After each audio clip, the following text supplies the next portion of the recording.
Olá, pessoal. Meu nome é Giovana e eu sou mestranda em História pela Universidade Federal Rural do Rio de Janeiro. Eu também sou pesquisadora no Centro de Estudos Asiáticos da UF, né, o CEA-UF. E hoje eu trouxe uma apresentação para vocês intitulada Distopias Não Tão Distópicas.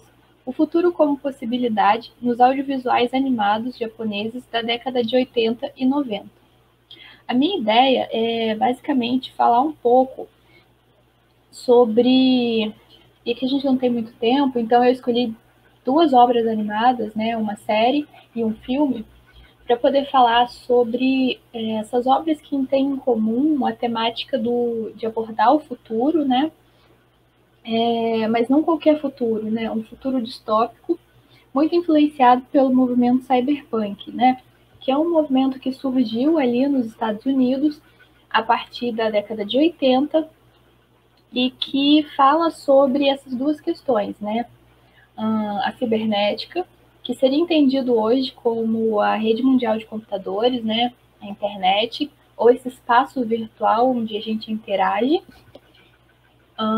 E também a questão do punk, né? Porque é cyberpunk. Então, o punk seria uma contraposição aos paradigmas que estão consolidados na sociedade, ou seja, uma visão um tanto quanto crítica de tudo aquilo que está posto nesse futuro. E o que está posto nesse futuro é basicamente a emergência tecnológica cada vez mais rápida, né? E esse processo de modernização. Quando a gente fala sobre esses futuros distópicos, a gente não está falando exatamente de um futuro, né? A gente pode perceber muito isso em 2020. A gente está falando de futuros presentes, ou seja, a gente está lidando com uma extrapolação, com uma imaginação do que seria uma sociedade com essas tecnologias, principalmente a tecnologia digital, né, que faz uma referência à cibernética, cada vez mais incrustada na sociedade, no nosso cotidiano. Isso muitas vezes já acontece, né? As obras, elas são ali mais ou menos da década de 90 e apesar de as tecnologias ainda não estarem tão presentes na sociedade, a gente já pode considerar de alguma forma esse futuro como presente também. Justamente pelo que eu vou argumentar aqui, de que a utilização dessas tecnologias na própria feitura da animação, ela vai ser um ponto nodal entre essa forma de fazer e essa forma de falar sobre tecnologias digitais, né? Antes de tudo, eu recomendo para vocês um livro bastante interessante, deixa eu ver se eu consigo colocar aqui maior para vocês verem, que é Visões Perigosas, uma arquigenealogia do cyberpunk, da Adriana Amaral. E aí ele meio que faz um panorama geral do que influencia, do que constrói, do que faz parte desse movimento chamado cyberpunk, que tanto vai influenciar as animações ditas distópicas japonesas, né?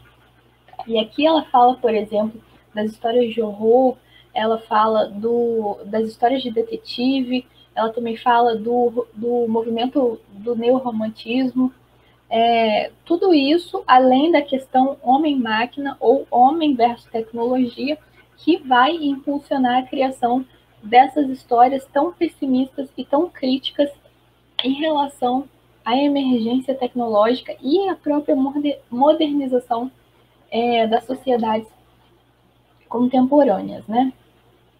E aí, voltando aqui.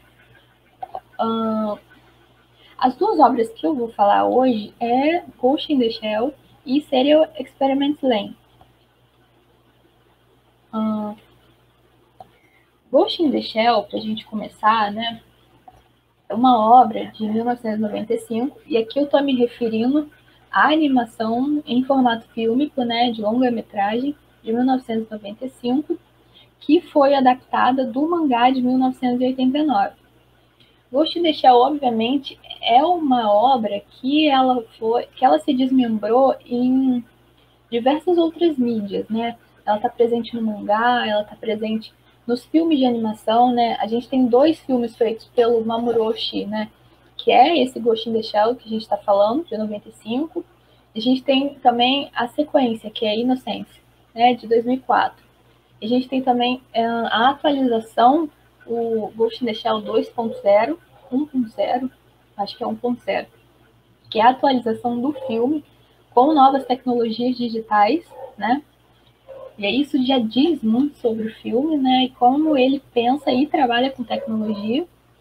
Mas a gente tem também diversas franquias de séries, né?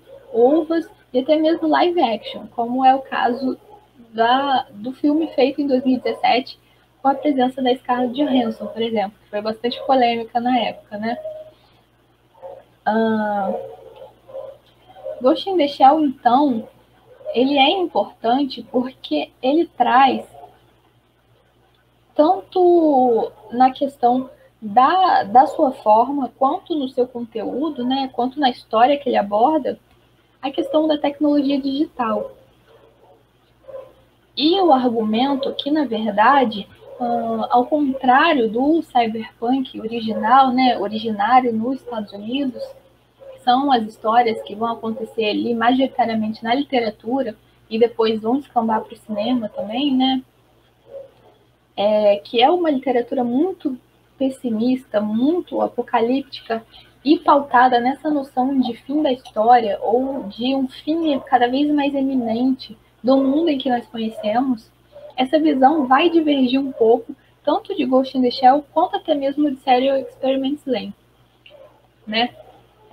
De uma forma que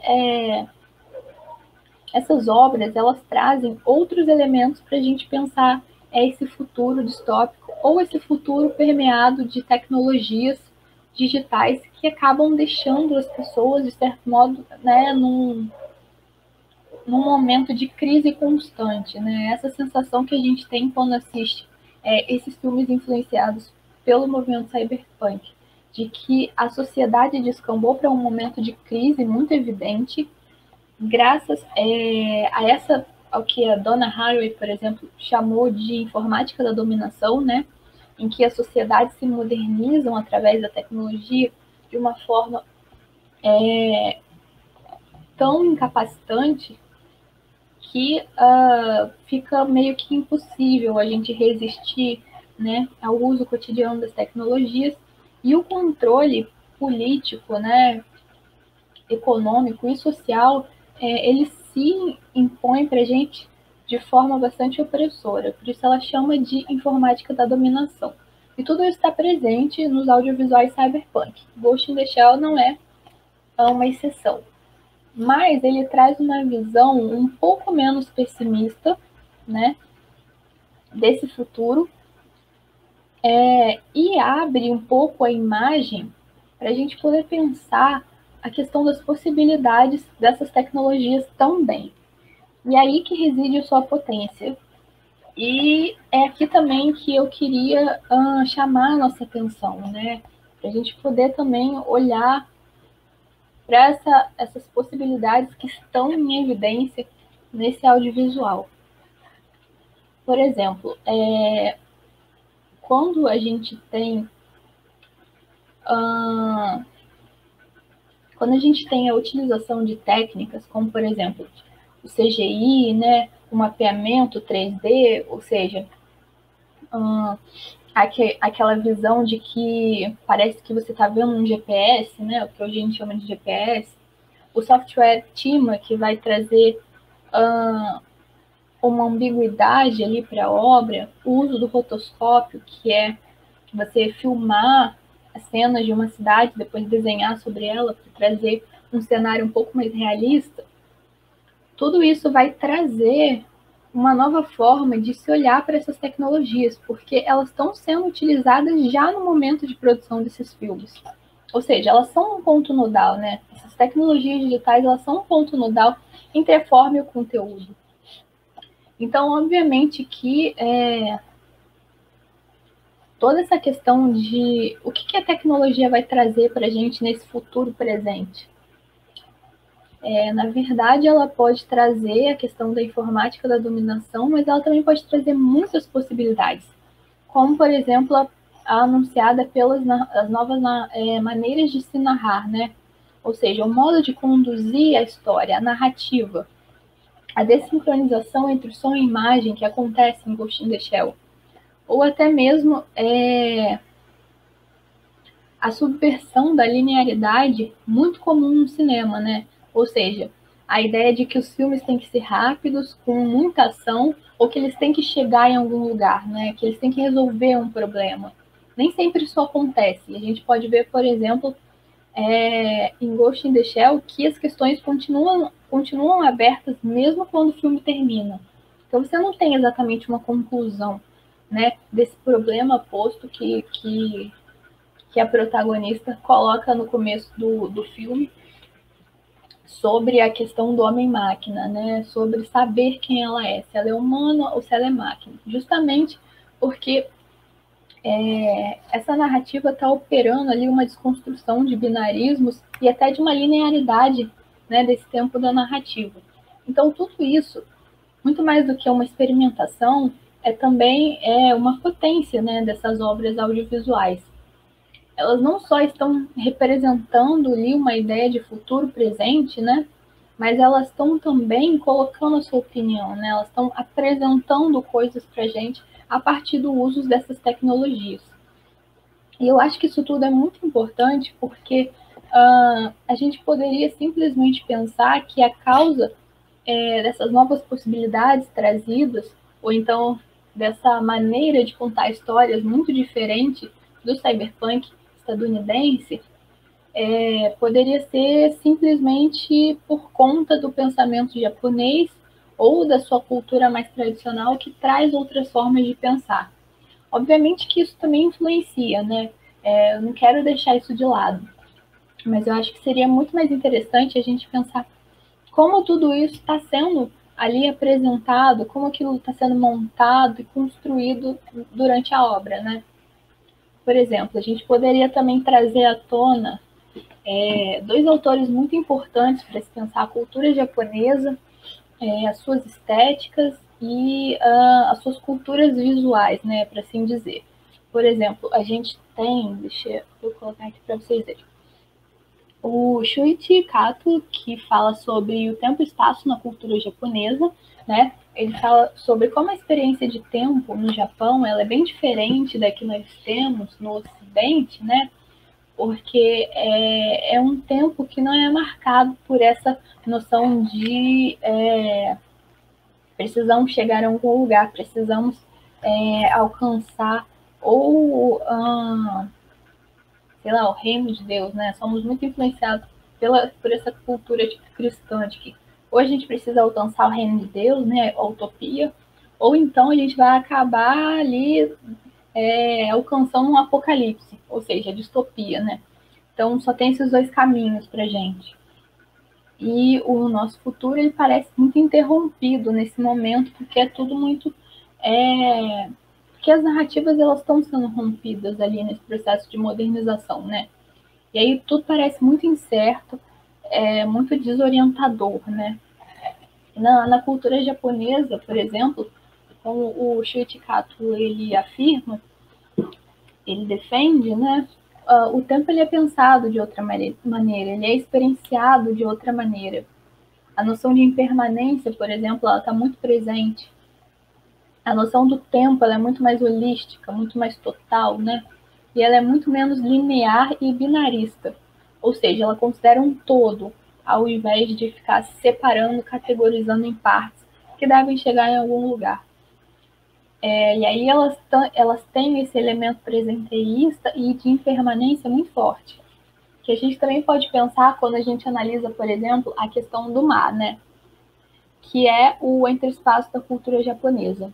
Esse livro aqui é muito interessante, foi escrito pela Michiko Kano, e fala sobre essa noção de mar, né? Que está presente ali nos processos culturais mais tradicionais da cultura japonesa. Ficou meio esquisito essa frase, mas está presente na cultura japonesa mais tradicional, mas também vê esse processo do mar, né? Como essa pausa muito grande, né? Quando a gente assiste, principalmente em Ghost in the Shell, a gente tem essa noção muito clara de que existe um espaço-tempo de reflexão entre as cenas muito maior do que a gente está acostumado a ver nos audiovisuais estadunidenses ou europeus, né? Justamente porque tem essa noção de mar, né? De entre-espaço, de espaço de reflexão, ou então espaço de possibilidades. E eu acho que isso é muito potente para a gente pensar a questão de como esses audiovisuais estão ali apresentando uma noção de futuro presente,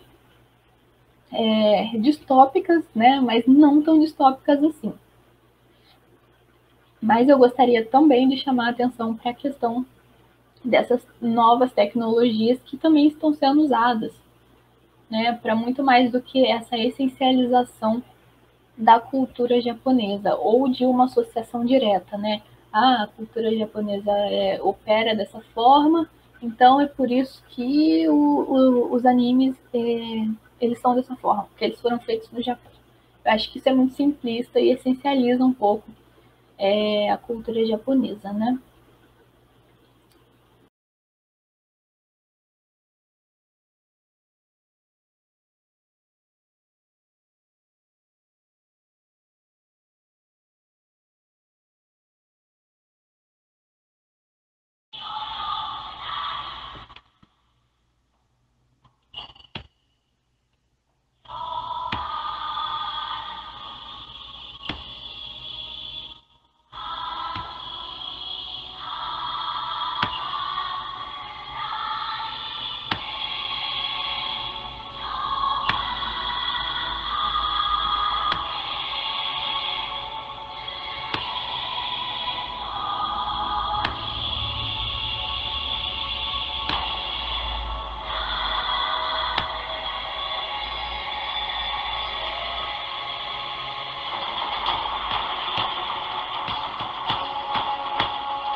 Eu gostaria de chamar a atenção para o fato de que aqui, por exemplo,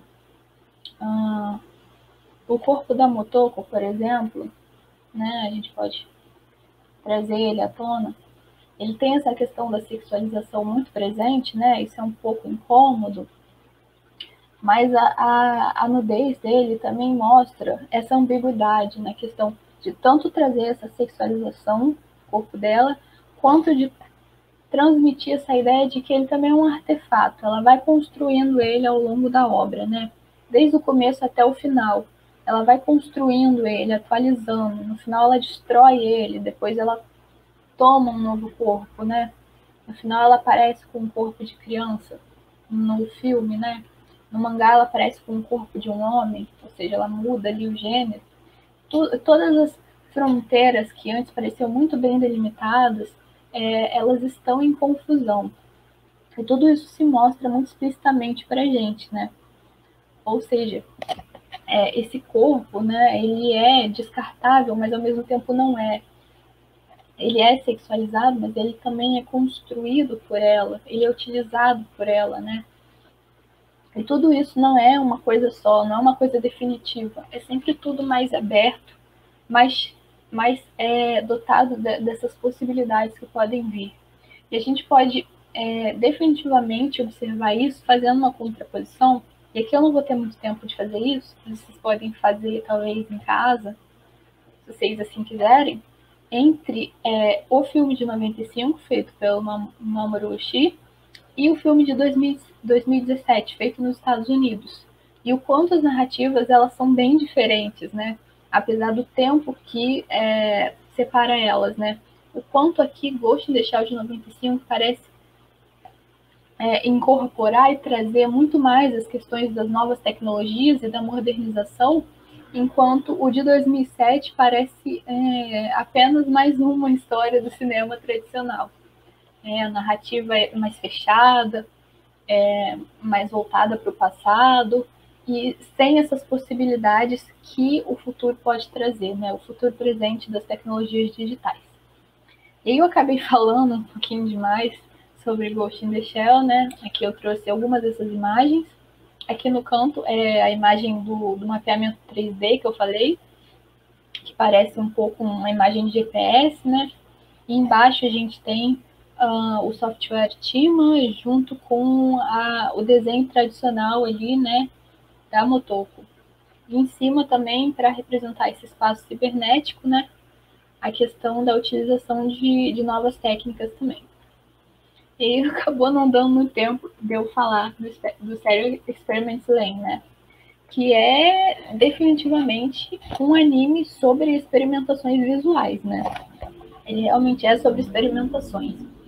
E ele traz, assim, muito nitidamente para a gente, né, a questão da experimentação narrativa, por exemplo, né? Quando a gente vê a primeira vez Stereo Experiments Lane, a gente tem a sensação de que tudo é muito confuso, muito sem sentido, né? A narrativa ela vai e volta no tempo. Quando você acha que a personagem está num espaço-tempo, na verdade ela está em outro. Aí você não sabe exatamente quem ela é, e isso tudo diz muito sobre a própria confusão e desorientação que a própria personagem está vivendo, enquanto ela experiencia essa questão dos mundos virtuais e físicos estarem se fundindo, né? E justamente você não tem mais essa fronteira clara entre o mundo virtual, o mundo físico, e entre ela enquanto humana e ela enquanto um programa de computador. Então todas essas fronteiras acabam se perdendo e ela se encontra ali num estado de confusão e desorientação. E tudo isso é muito bem representado a partir dessas novas experimentações visuais e de áudio também, né, de som. Por exemplo, a gente tem a incorporação do áudio eletrônico, depois vai dar origem ao Cyberia, né, que é com músicas que são utilizadas no Stereo Experiments Lane. E a própria experimentação das imagens, né, a gente tem uma série de imagens que podem exemplificar isso, até porque a série ela tem 12 episódios, né, cada um com 24 minutos, e você tem, assim, interagindo na tela diversos tipos de técnicas visuais ao mesmo tempo, para trazer toda essa ambiguidade da obra, muito da forma como o próprio Ghost in the Shell acaba trazendo para a gente também.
Deixa eu só colocar aqui de novo nos slides para a gente finalizar a apresentação, né?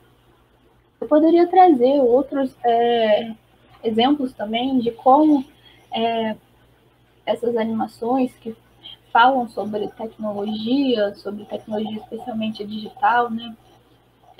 Trazem novas composições, trazem novas formas de se imaginar, a forma de se fazer animação como, por exemplo, o Neo Genesis Evangelion, né? Principalmente o episódio 26, em que você tem uma experimentação visual muito grande, aliada a essa questão do pensamento japonês, da cultura japonesa, que experiencia, de certa forma, esse tempo e espaço de uma forma diferente da ocidental, né?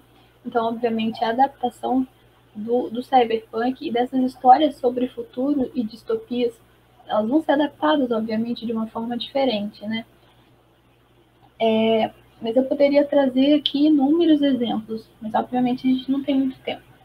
Então eu gostaria de finalizar mesmo trazendo a Donna Haraway, que fala sobre, no seu Manifesto Borg, sobre quanto existe diversas formas que a gente pode pensar a subversão da informática da dominação, né? E pensar um futuro permeado por novas possibilidades, né? Em relação a essas tecnologias, é essencial. Portanto, esses audiovisuais eles são muito potentes, né? Porque eles trazem uma perspectiva muito menos incapacitante. E a gente pode pensar, de fato, possibilidades de ação diante desse futuro que parece muito sufocante, né? Parece realmente o fim do mundo. Mais fácil a gente imaginar o fim do mundo do que outras possibilidades de composição desse, né? A partir de coisas que já fazem parte, né, de nós. E aí trazer também a questão de outras visualidades, né? Outras formas de se experienciar o tempo, de se pensar a questão desse tempo histórico, né? Ou mesmo desse futuro presente.